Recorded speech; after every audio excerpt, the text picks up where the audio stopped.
அதிமுகவிலிருந்து சசிகலா மற்றும் தினகரனை நீக்குவதில் முதலமைச்சர் எடப்பாடி பழனிசாமி அணியினர் முன்னுக்கு பின் முரணாக பேசி வருவதாக முன்னாள் அமைச்சர் செம்மலை தெரிவித்துள்ளார்.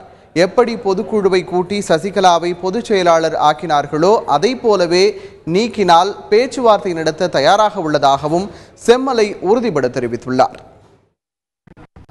இன்றைக்கு சேலம் ஒருங்கிணைந்த மாவட்டத்தின் சார்பில் நடைபெற்ற ஆலோசனை கூட்டம் என்று கூட சொல்ல மாட்டேன், நிர்வாகிகளுடைய கருத்து கூட்டத்தில் அத்துணை நிர்வாகிகளும் ஒரே குரலில் இணைப்பு கூடாது என்ற அந்த கருத்தை வலியுறுத்தி சொல்லியிருக்கிறார்கள்.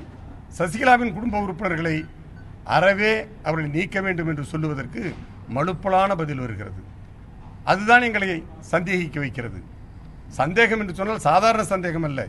அதனால்தான் சில பேர் எங்களுடைய தரப்பிலே இருந்து ஒருவேளை அந்த குடும்பத்திலே இருக்கிற வேறு சிலர் யாராவது இயக்குகிறார்களா என்று கூட அந்த சந்தேகத்தை கிளப்புகிற அந்த சூழ்நிலை ஏற்படுகிறது. அதைத்தான் நான் சொல்லுகிறேன். அந்த சந்தேகமே ஏற்படாத அளவிற்கு நீங்கள் உடனடியாக அதை ஒரு பதிலை சொல்லலாமே. அவர்களாக விலகிவிட்டார்கள், விலக்கி வைத்து விட்டோம் என்று வாயளவிலே சொல்லுகிறார்களே தவிர இன்றைக்கு அதிகாரபூர்வமாக இருக்கிற அந்த அதிகாரபூர்வமான பத்திரிகை நமது எம்ஜிஆரிலே இன்றைக்கு பொதுச் செயலாளராக திருமதி சசிகலா அவர்களையும் துணை பொதுச் செயலர் தினகரன் அவர்களையும் தான் முன்னிலைப்படுத்தி செய்திகள் வெளியிடப்படுகிறது.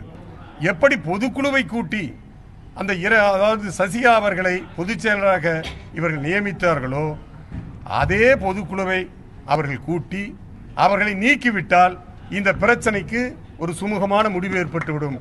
அப்படி சசிகலாவை பொதுக்குழுவை கூட்டி நீக்கிவிட்டால் தினகரனுடைய துணை பொதுச் செயலாளர் நியமனமும் செல்லாமல் போய்விடும்.